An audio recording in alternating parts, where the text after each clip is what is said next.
They say betrayal comes from those closest to you, and they were right. I was 33, married for 6 years, living a quiet life in coastal Oregon, thinking I had it all. A loving wife, a trusted best friend, a rising career. I had no reason to doubt anything, until the cracks began to show. Missed calls. Cold nights. Whispers of things that didn't add up. And then the truth hit like a wrecking ball. Rachel, my wife, was having an affair. With Chris, my best friend since college. The man who stood beside me at my wedding. The man I once called brother. They didn't just steal my marriage. They stole my peace. My home. My identity. But here's the thing they never saw coming. I didn't break. I rebuilt. I didn't fall apart, I calculated. While they played house, I played chess. And when it was my move, I didn't just take back my life. I took everything. This isn't just a story of heartbreak. It's a story of revenge, rebirth, and becoming the version of yourself no one ever believed you could be, especially the ones who left you behind. Let me show you how I won. Thank you. If you're here, reading these words, then you've already given me something I can never take for granted, your time. In a world overflowing with noise, you chose to pause and listen to my story. That means everything. This isn't just a tale of betrayal or revenge. It's about survival. About reclaiming your identity when the people you trusted most try to shatter it. It's raw, it's personal, and at times, it's brutal. But more than anything, it's real. To everyone who's ever been blindsided, abandoned, underestimated, this story is for you. Your support, your comments, your reflections, they matter. They breathe life into this journey. So stay with me. Engage with me. Share what this story stirs up in you. Because now, it's time. Time to dig deep. Time to feel every betrayal, every twist, every quiet win that no one clapped for but should have. This is the start of something powerful. So go ahead, turn the page, scroll down, and follow the path I walked. Through pain. Through vengeance. Toward power. Let's begin. I used to believe my life was everything others dreamed of. It wasn't flashy or luxurious, but it was built on love, laughter, and trust. I was 33 years old, married to Rachel for 6 solid years. We lived in a cozy, sun-drenched coastal town in Oregon, away from the chaos of the world. I worked long hours as an architect, pouring my heart and soul into every design, while Rachel ran a charming art gallery just down the street. We weren't perfect, who is, but we were close. At least, that's what I thought. Our Fridays were sacred. No matter how tiring the week had been, we'd always unwind with Thai takeout, sitting on our worn leather couch in the dim, comforting glow of the living room. We would rewatch her favorite sitcoms, the ones I'd grown to love just because she did. Her laughter became the soundtrack of my weekends. Then came the cracks I couldn't ignore. It started subtly. Rachel's late gallery meetings became more frequent. She'd be distracted and distant, her phone constantly locked and face down on the kitchen counter. Our conversations shrank into simple exchanges, often about nothing of real importance. When I reached out to her in bed, she would roll away with a sigh, almost as if she was pushing me out of her life. But I convinced myself it was just stress, the weight of her work catching up with her. And then, there was Chris. Chris and I had been best friends since our freshman year at Portland State. We met during a fire drill, both of us stuck in the hallway in our socks, making sarcastic jokes to pass the time. He had been the best man at our wedding. He was practically family. So when he started acting distant, it didn't feel out of place. He and Rachel had always gotten along. But suddenly, he was too busy to meet. When we did catch up, he was off.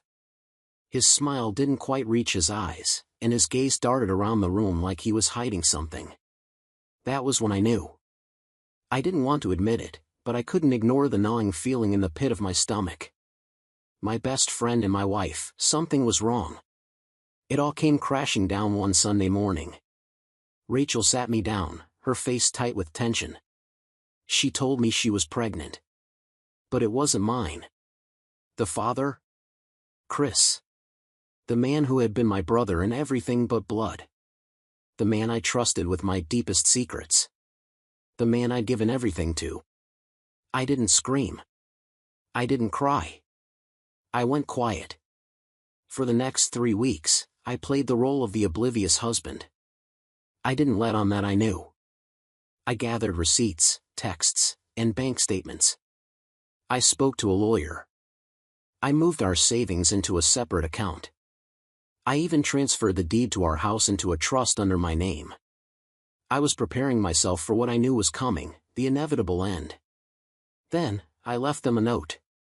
I didn't want to confront them in person, not yet.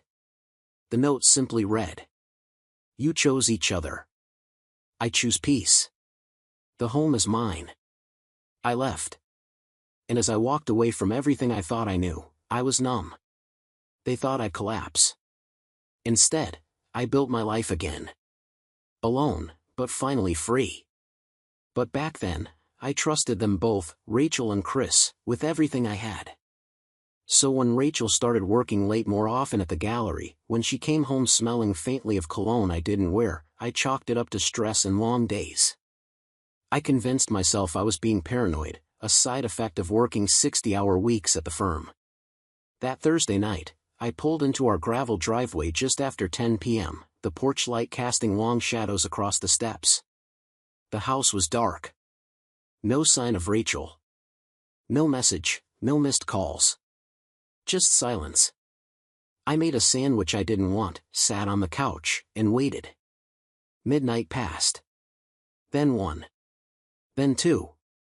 I stared at my phone like it might suddenly explain everything. At 2:17 a.m., the front door creaked open. She stepped in, heels in one hand, hair a little too tousled, lipstick smudged just enough to look lived in. I was still sitting there, in the half-light of the TV, and she jumped slightly when she saw me. "Oh," she said, like I was an item she'd left out and forgotten about. "You're still up." I stood slowly, my voice calm but heavy. "Where were you?" There was a beat of hesitation, just one. But that pause said more than words ever could. "Work ran late," she replied, brushing past me like a gust of wind. "I didn't have my phone." Lie. I knew it. I felt it in my chest. Her words had a hollow ring, a script rehearsed in someone else's car. But I didn't press. Not yet. Because some fractured piece of me still believed in her, in us. If I'd known what that night truly meant, I would have pushed harder. I would have demanded the truth before it buried me. But I let her pass. Let her climb the stairs. Let the dress fall to the floor. I heard it, soft fabric, soft betrayal. She crawled into our bed like it was any other night, and I sat there, staring at a sitcom rerun I wasn't watching, hands clenched so tight they hurt. My mind split clean down the middle, logic screaming that something was shattered, hope whispering it could still be saved. I didn't follow her. I sat in the quiet, drowning in denial, already knowing, deep down, that the end had begun.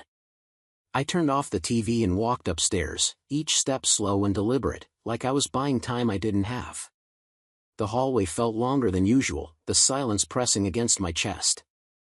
When I reached the bedroom, Rachel was already in bed, on her side, her back to me.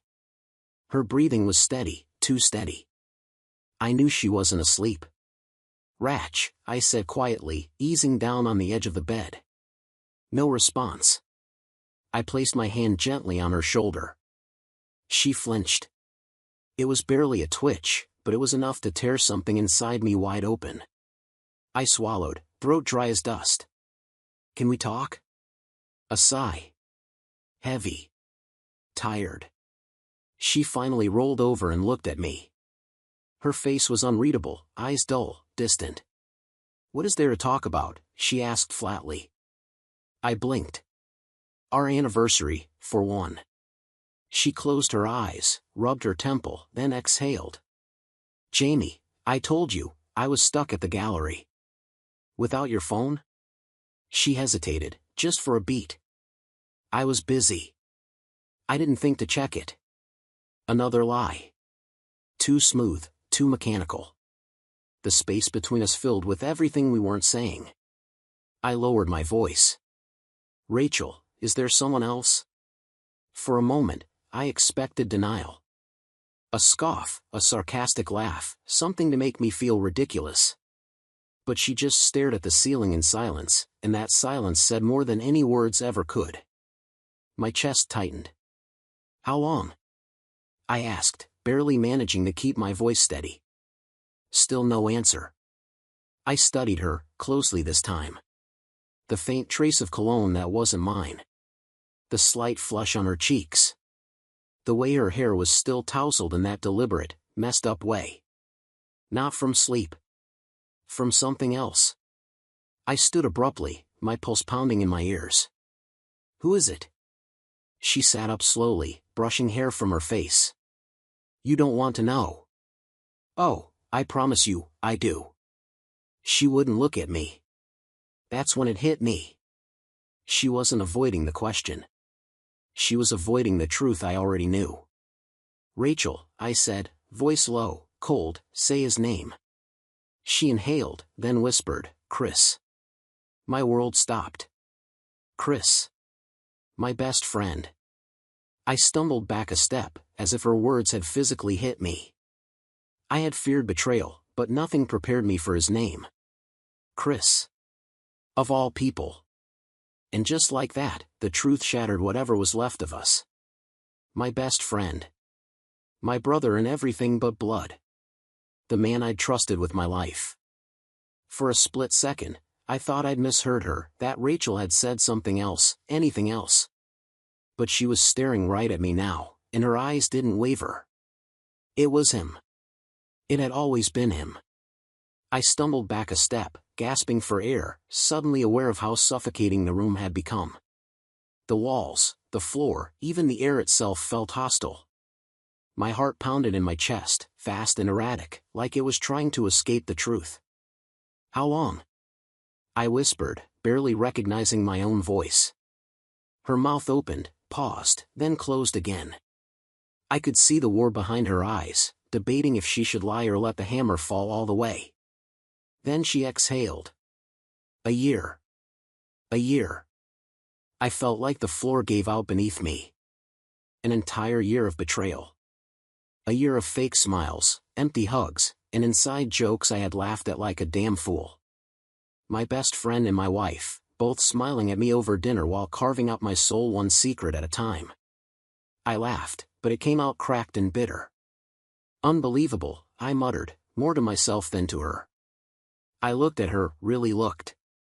The woman I had promised forever to. The woman I had built this life with. And I didn't recognize her anymore. I want you out, I said, my voice like ice. A flicker of something crossed her face, guilt, sadness, or maybe just regret for being caught, but it vanished quickly.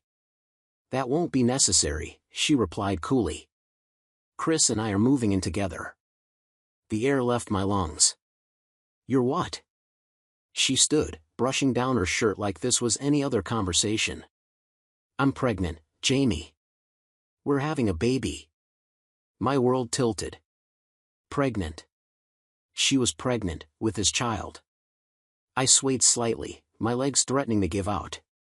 My hand gripped the back of the couch for balance, knuckles white. Rachel took a step toward me, reaching out like she thought she could still fix something. I recoiled. Get out, I rasped. She paused, then nodded slowly. No tears. No apology. And then she left. The door clicked shut behind her, and I stood there, frozen in place, gutted, alone, in the middle of the house we'd built together. My fists clenched so tight my nails broke skin, but I needed the pain. It was the only thing that felt real. I needed to sit down, to breathe, to process. But how does anyone process this? 1 year. For an entire damn year, the two people I trusted more than anyone had been making a fool out of me.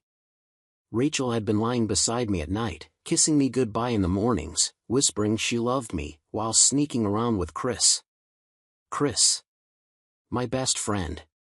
My brother. I let out a dry, bitter laugh. How had I not seen it? The sound of movement upstairs jolted me back. I stood, legs shaky, and moved slowly toward the stairs. She was packing. My wife was upstairs, calmly folding clothes into a suitcase, leaving me, for him. For Chris. I should have stormed up there, demanded answers, screamed until the walls shook. But I didn't. I just stood there, at the foot of the stairs, frozen in disbelief, listening to the rustle of fabric and the soft clink of her jewelry box. It felt like a dream, no, a nightmare I couldn't wake from. Then she appeared, one suitcase in hand, the other resting protectively on her stomach. Her stomach. I couldn't even look at her. She paused on the final step, as if searching for the right words. Her voice came soft, almost careful.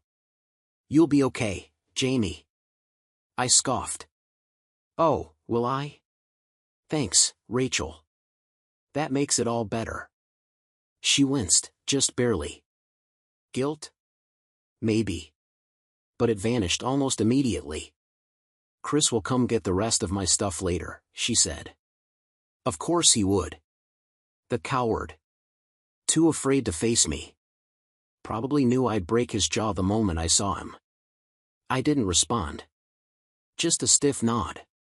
My fists clenched at my sides. Rachel looked at me one more time, eyes shimmering with something I couldn't name. Then she turned and walked out, the door clicking shut like a final nail in a coffin.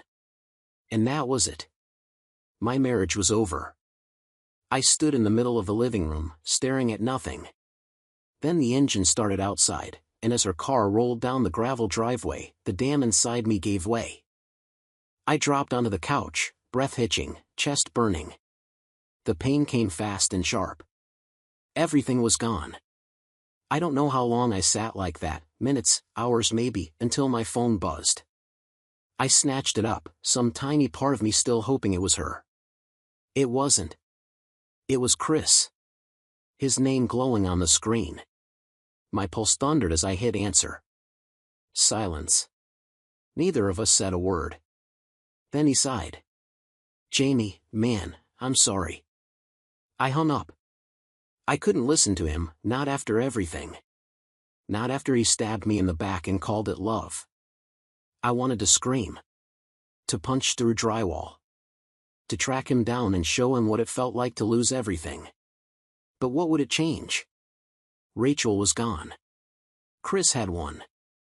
And I was just, here. A hollow version of the man I used to be, sitting in a house that no longer felt like home. The days blurred. I didn't go to work. I ignored calls. I barely touched food.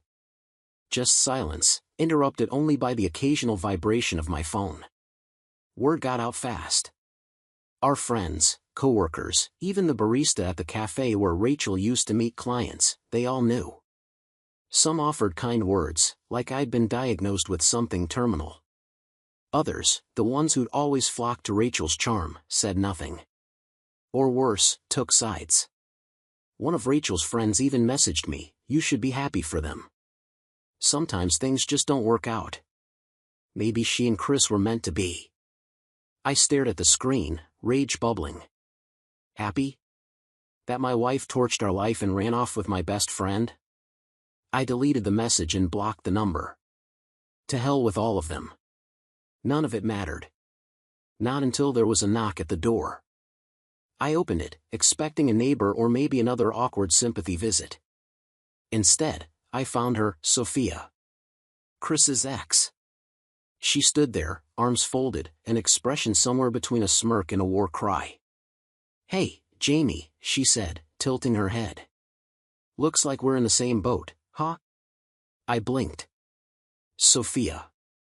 She let out a dry laugh. "Surprised to see me? Thought we should talk. You know, about the people who blew up our lives." I stepped aside without a word. She walked in like she owned the place. Our place. Mine and Rachel's. The home we built, now just a wreckage. Sophia took it all in, the half-eaten takeout, the wine bottle, the chaos. She raised a brow. You look like hell, she said, tossing her purse on the couch. I laughed bitterly. Yeah, well, my wife left me for my best friend. She snorted. Correction, our partners left us for each other. She locked eyes with me, and for the first time in days, I felt something other than grief. A flicker of clarity. Of purpose. But now, there was something different in her eyes, something sharp and calculated. Why are you here? I asked, my voice hoarse from too many nights drinking in silence. She smirked. Because I'm not the kind of woman who lets betrayal slide. And something tells me, you aren't either. I frowned, shaking my head. What are you getting at? I'm talking about them, Jamie, she said, leaning forward. Rachel and Chris. They didn't just betray us, they humiliated us. And you're just going to sit here and let them win? I let out a bitter laugh and slumped deeper into the couch. What do you want me to do, Sophia? Crash their house and drag them out by the hair? She raised an eyebrow, lips twitching. Tempting. But no. I have something better in mind. I rubbed a hand over my face, the exhaustion in my bones deeper than any sleep could fix. Sophia, whatever revenge fantasy you're cooking up, I'm not in the mood. I paused, swallowing hard. I just want to survive this. Her expression softened, if only for a moment. I get it. Believe me. The first week after Chris left me for your wife, I was a wreck. But then I realized, why the hell am I the one suffering? They should be. I looked at her, skepticism creeping in. And how exactly do you plan to make them suffer? She leaned in close, voice low and razor sharp. Chris's company is tanking. Bad. He won't admit it, but I know the books. He's barely holding it together. I blinked. Are you serious? Her smile widened, slow and dangerous. If we play it smart, we can make sure he loses everything. I should have told her no. Should have said I wanted nothing to do with any of it. But some part of me, that raw, broken part, leaned forward instead. Go on, I said. Sophia's grin was all teeth. I knew you'd come around. She left later that night, but her words stayed behind like smoke in a closed room. I tried to go back to normal. I really did. But normal was dead. The following weeks blurred, rage, whiskey, no sleep. Work left voicemails I never returned. Friends gave up calling. I didn't care. Then one night, I found myself driving past Rachel and Chris's new house. It was huge. Gated. Overpriced. Through the big windows, I saw them. Rachel curled up next to him, smiling. Laughing. And I broke inside all over again. That should have been me. That was our life. Our future. I gripped the steering wheel so tightly my knuckles ached. Through their massive front window, I watched Rachel lean into Chris's shoulder, laughing like she hadn't ripped me in half. He kissed her forehead. They looked happy. They didn't look like people who had burned 2 lives to the ground. And something in me broke. The next morning, I called Sophia. Tell me what you know about Chris's company, I said, skipping any kind of hello. She didn't miss a beat. I was hoping you'd come around. We met at a tucked-away cafe downtown, quiet, private. She wore black, hair pulled back, eyes sharp as glass. Over coffee, she laid it all out. Chris's company was bleeding money.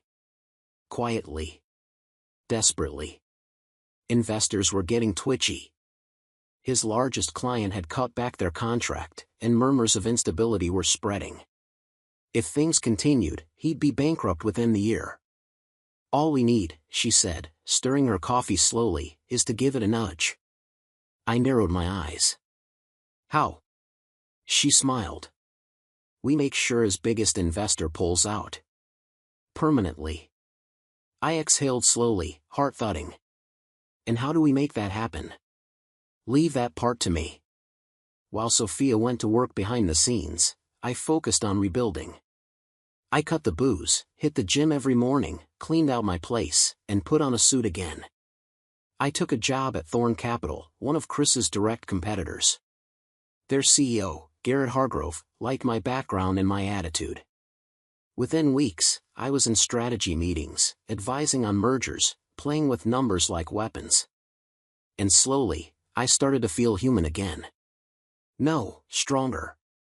The man Rachel walked out on was gone. This version of me? He didn't beg. He built. 3 months later, the first domino fell. Sophia came through. She'd convinced Chris's largest investor, a legacy account from his father's days, that the company was toxic. A liability. The investor pulled out. The fallout was brutal.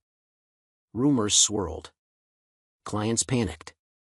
Chris was drowning in silence. Rachel had no idea. She was pregnant, glowing on social media, planning the wedding like they were the golden couple. But Chris. He was cracking. Panicked. Scrambling. And he didn't know. The person quietly tearing his empire apart was the man he betrayed. Me. And we were just getting started. I wasn't going to stop, not until I took everything from him, just like he took everything from me. The unraveling started slow. Chris began showing signs of wear, dark circles under his eyes, jittery hands, a clipped tone in every sentence. The confident, polished guy who used to charm every room now looked like he was being crushed by the weight of his own life. I watched it all unfold. I didn't just want him to lose. I wanted him to feel it. To know what it was like to have your world collapse under you, while you stood powerless to stop it. And Rachel? Oblivious. She was still playing the role, baking Pinterest-inspired desserts, posting sonogram pictures with glowing captions, pretending her new life was built on something solid. She had no idea it was rotting from the inside. The best part? She never even saw me coming. Sophia and I met at a sleek rooftop bar overlooking the water.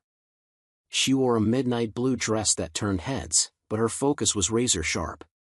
"You've been watching him," she said, sipping her drink, a glint in her eye.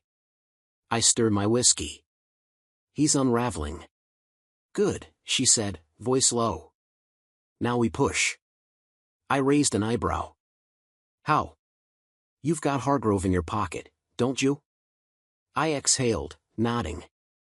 Garrett Hargrove, CEO of the firm I now called home, had become a mentor of sorts. He respected my judgment. More importantly, he trusted me. Sophia leaned closer. "Feed him just enough intel. Let it leak. Make Whitmore Capital look like a sinking ship." "Ruthless," I said, smirking. "And you love it," she replied. She wasn't wrong. The next morning, I scheduled a meeting with Hargrove. We sat in his glass-walled office, sunlight pouring over the skyline behind him. "You've been monitoring Whitmore Capital?" I asked, casually. Hargrove nodded. "They're shaky. Word is their books are a mess." I leaned in slightly. "I've got sources saying their cash flow is drying up. Investors are nervous. Might be time to distance ourselves." He considered that, tapping a finger on his desk. "If that's true, it could get ugly for them." I nodded. "Better to step back now, while we still can." He agreed. And just like that, it was in motion. One quiet conversation. One whisper in the right ear. And Chris wouldn't even see the wrecking ball coming. Cracks were forming in their picture-perfect life. A week after my meeting with Hargrove, I heard through the grapevine that Chris had lost another major investor. His company, his pride, his so-called empire, was officially on life support. The best part? He still didn't know I was the one holding the knife. I imagine him hunched over his laptop, spreadsheets flashing red, emails unanswered, confusion turning to panic. He'd stolen my wife, now I was stealing everything else. But I wasn't done. I didn't just want his business. I wanted doubt to creep into Rachel's perfect little world. I wanted her to wonder, maybe not all at once, but little by little, if she had made the wrong choice. So I set the stage. It started with a chance encounter. I ran into her at a cozy cafe a block from my new office. Of course, it wasn't chance at all. I'd been watching, waiting. She always came there on Wednesdays. She was seated alone near the window, her baby bump visible beneath a loose sweater. I looked good that day, tailored navy suit, clean shave, posture sharp from months at the gym. She noticed me the second I walked in. I gave her a polite nod, nothing more. She blinked, unsure whether to smile or look away. I didn't stop at her table. I let her watch me order, greet the barista by name, pull out my phone with a confident ease she hadn't seen in years. Someone better. While Chris was flailing, I was thriving. I'd become a rising star at Hargrove Strategies. Clients requested me by name, execs invited me to sit in on high-level briefings. Every project I touched turned to gold. And all the while, Chris's world crumbled. Sophia was my eyes and ears. Every few days, she'd send a message. Sophia, lost another contract today. He looked like he might cry. Sophia, rumor is his board's getting cold feet. Sophia, he's snapping at people in the office. It's beautiful. And Rachel?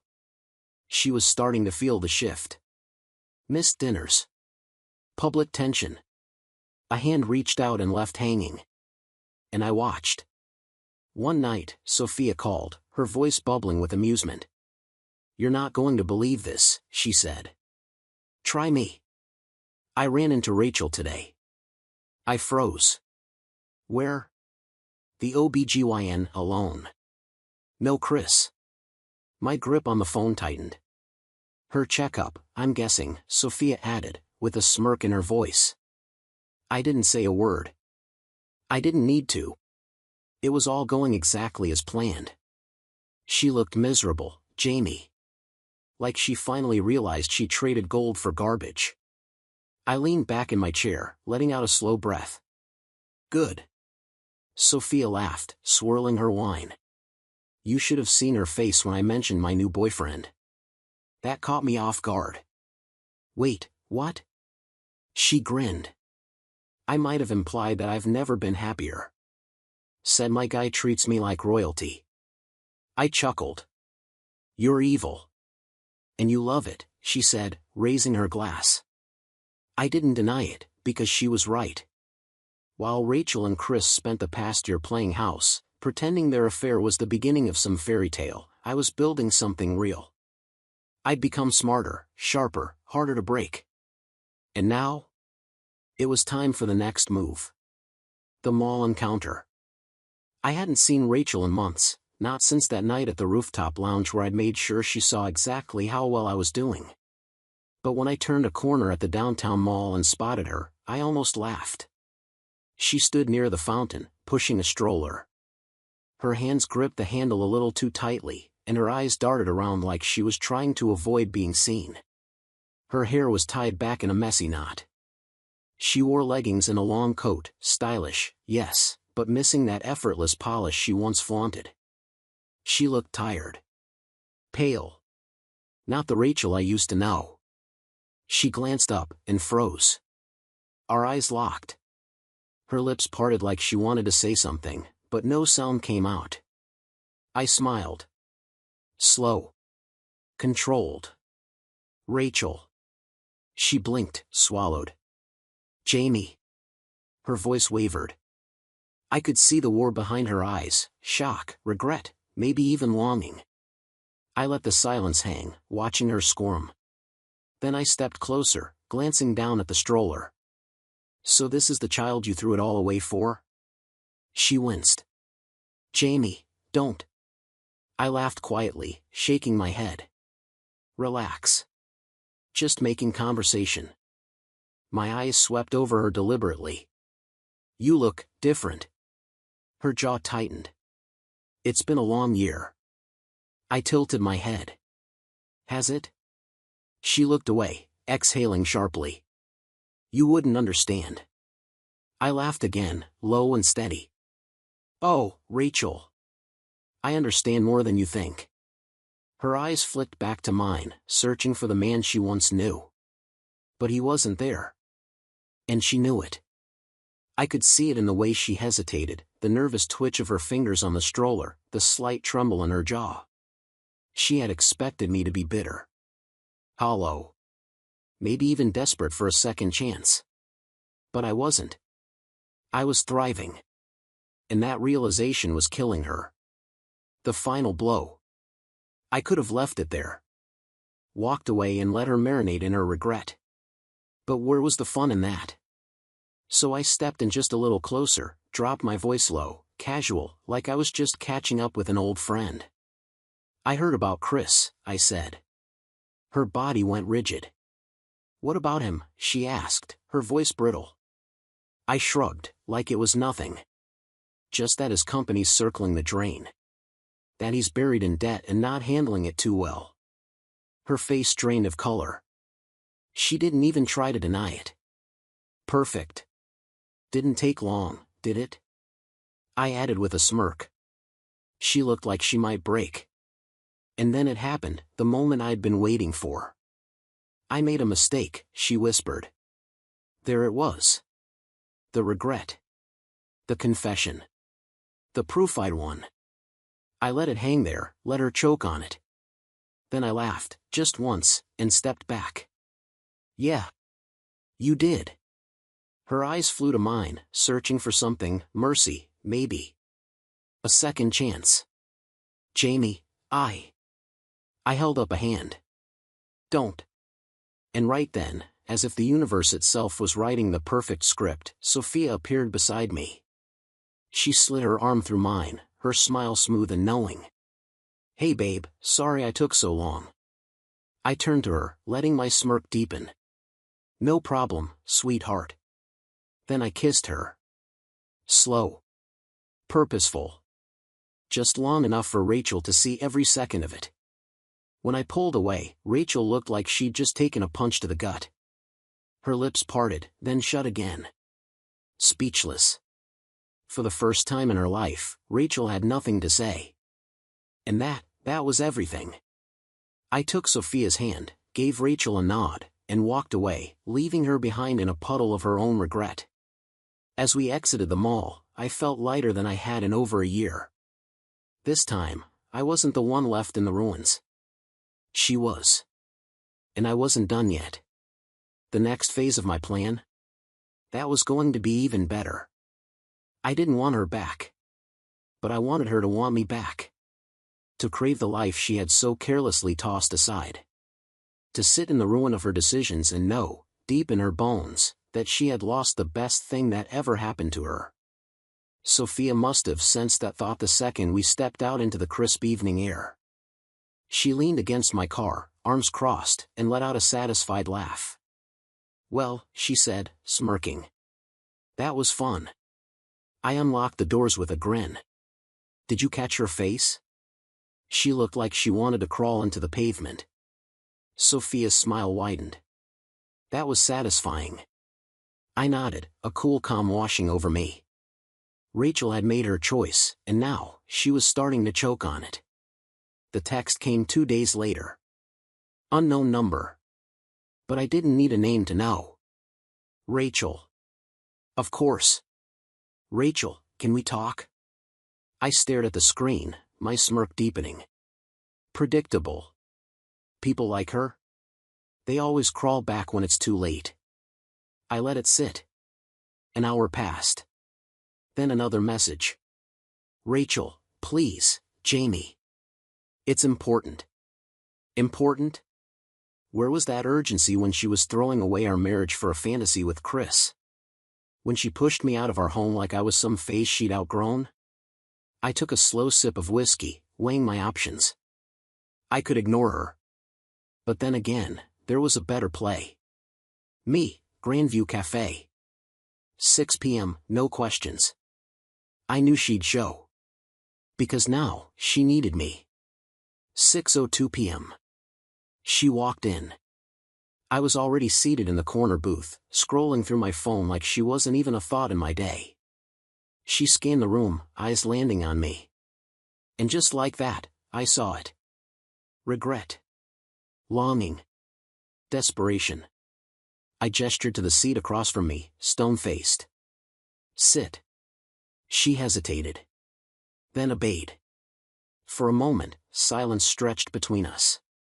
She just looked at me, really looked, as if trying to reconcile the man in front of her with the one she left behind. You look good, she whispered. I know, I replied coolly. She flinched. I didn't care. Jamie, she started. I raised a hand. Why am I here, Rachel? She exhaled, eyes heavy. I needed to see you. I leaned back in my chair, feigning boredom. Why? Rachel hesitated, chewing her bottom lip.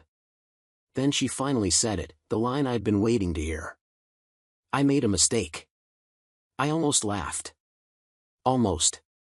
Instead, I tilted my head slightly, like I was considering something interesting. Oh? Her eyes searched mine, desperate. Looking for some flicker of the man who once adored her. Too bad he didn't exist anymore. I thought Chris was the right choice, she said, her voice cracking. I thought we had something real. I raised an eyebrow. And now? She looked down at her hands, twisting her fingers. Now I realize I was wrong. I let her words linger in the air, let the silence stretch just long enough for discomfort to crawl across her skin. Then I delivered it, calm, flat, final. That's too bad, I said. Because I moved on a long time ago. She froze. Her lips parted, but nothing came out. She had expected a fairy tale ending. Me, broken but forgiving. Desperate. Eager to have her back. But I wasn't that man anymore. And now she had to live with that. I stood, dropped a few bills on the table. Take care, Rachel, I said. Then I walked out. And I didn't look back. Because I had already won. Rachel? She was just a hard-learned lesson in what betrayal costs. I stepped into the coastal air feeling lighter than I had in over a year. No more ghosts, no more questions, no more wondering what if. I'd seen her break. And I'd felt nothing. Not pain. Not anger. Not even nostalgia. She wasn't mine to save anymore. But Chris. Chris was still on my list. A few days after the cafe meeting, I got a call from Sophia. She was laughing before I even answered. You're not going to believe what I just found out, she said, breathless between chuckles. I smirked. Try me. Chris's company is officially collapsing. He's buried in debt, and, get this, his investors are suing him for fraud. I leaned back in my office chair, grinning like it was Christmas morning. That's beautiful. She let out a satisfied hum. I knew you'd appreciate it. Oh, I did. I appreciated every single second of it. While Rachel was busy choking on regret, Chris was finally paying for his betrayal in full. And the best part? He still had no idea I was the one who had pulled every string, placed every whisper, and timed every fall. But that was about to change. The desperate phone call. It came 2 nights later. My phone buzzed just after 2 a.m., its glow cutting through the darkness. I reached for it, already knowing who it was before I saw the screen. Chris. I let it ring. Once. Twice. 3 times. Then, just for fun, I answered. Hello? I said, drawing the word out, suppressing a yawn. There was a pause. Then his voice, hoarse, cracked, desperate. Jamie. I need help. I leaned back against the headboard, smirking into the quiet. Help? That's a new one. I don't know what happened, he stammered. My company, it's all falling apart. Oh? I said, feigning innocence. That must be rough. He hesitated. Jamie, please. I'm drowning. My investors bailed, the legal bills, God, Rachel's freaking out. I don't know what to do. Hearing his panic was a symphony. Because this was justice. And it was addictive. Every rumor, every headline about Chris's company imploding fed something deep inside me, something that had waited far too long for payback. And still, I wasn't done. After that call, Chris vanished from the corporate world. Sophia, of course, kept tabs. Sophia, he's trying to negotiate with creditors. They're not budging. Sophia, his books are getting audited. If they dig deep, he's toast. Sophia, and guess what, they're digging. Then came the final blow. Fraud investigation. Turns out, Chris had been falsifying reports for years, pumping up numbers to stay afloat. Once the authorities caught wind, it unraveled fast. Frozen accounts. Terminated contracts. Company dissolved. And Chris. Broke. No nest egg. No contingency. No escape. I made sure of it. And just when I thought the show was over, Rachel tried calling again. Her name lit up my screen, soft and sad like a ghost from a life I no longer claimed. I didn't answer. I didn't need to. Because I had already won. And they were finally learning what that really meant. I ignored it. Then came the texts. Rachel, Jamie, please, can we talk? Rachel, I know I don't deserve it, but I need to see you. Rachel, I made a mistake. I smirked at that last one. Too little, too late. She'd made her choice, and now she was living with it.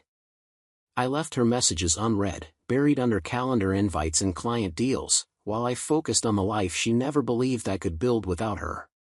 Because I wasn't the man she left behind. And she? She was just a shadow of a mistake I no longer cared to chase. But just when I thought the chaos had gone quiet, Chris showed up. I was in my corner office, 32nd floor, floor-to-ceiling windows overlooking the Willamette River. My secretary buzzed in through the intercom. Mr. Callahan, there's a Chris Langston here to see you. I leaned back in my leather chair, a slow grin creeping across my face. Send him in. The door opened, and there he was. Chris Langston, the man who once took my wife, smiled in my face, stabbed me in the back. Now, he looked like something dragged out of a storm. Wrinkled suit. Unshaven face. Dark circles like bruises beneath his eyes. His swagger? Gone. He stood there, hands clenched, eyes uncertain. I didn't say a word, just watched. Then I gestured at the chair across from me. Sit. He moved stiffly, like even the act of sitting hurt. His hands trembled as he rested them on his knees. To what do I owe the pleasure, Chris? He looked at the floor. Then, voice low, almost broken, you're really not going to help me? I tilted my head. No, Chris. I'm not. I stood, walked to the door, and opened it without another word. Get out. He didn't move at first.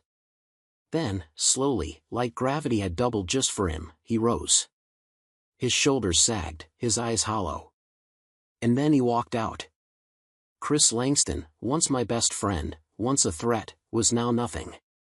No power. No company. No loyalty. Just a man who lost everything. And me? I was finally free. And I had never felt more alive. If you've made it this far, then maybe, just maybe, you see me. Not just the man who was betrayed. Not just the guy who got his heart ripped out and his life shattered. But the man who stood back up, who rebuilt, who turned pain into power. So here's what I'll ask of you, don't feel sorry for me. Support me by understanding what it takes to crawl out of the wreckage and walk tall again. Leave a comment not for the man I used to be, but for the one I became. Tell me what you would have done. Tell me if you've been here too, standing at the edge of ruin, wondering if you'll ever feel whole again. Because someone out there needs to know they're not alone. That this kind of pain doesn't have to be the end. It can be the beginning of something sharper, something stronger. Here's what I've learned, never beg to be chosen. If someone can walk away from you, let them. People show you who they are the moment they think you're no longer useful to them. Believe it. And when life hits you with betrayal so deep it cuts into your identity, don't just survive it, use it. Let it teach you. Let it transform you. You don't need revenge to win, you need evolution. Growth. Peace. But if you do go to war, like I did, make sure it ends with your soul intact. Walk through the fire and come out steel. So if you're reading this, hurting, healing, wondering what comes next, hear it from someone who lived it. You rise. You build. You become the person they never saw coming. And when they finally look back, let them see you're back walking away. Unbothered. Unbreakable. Unforgettable.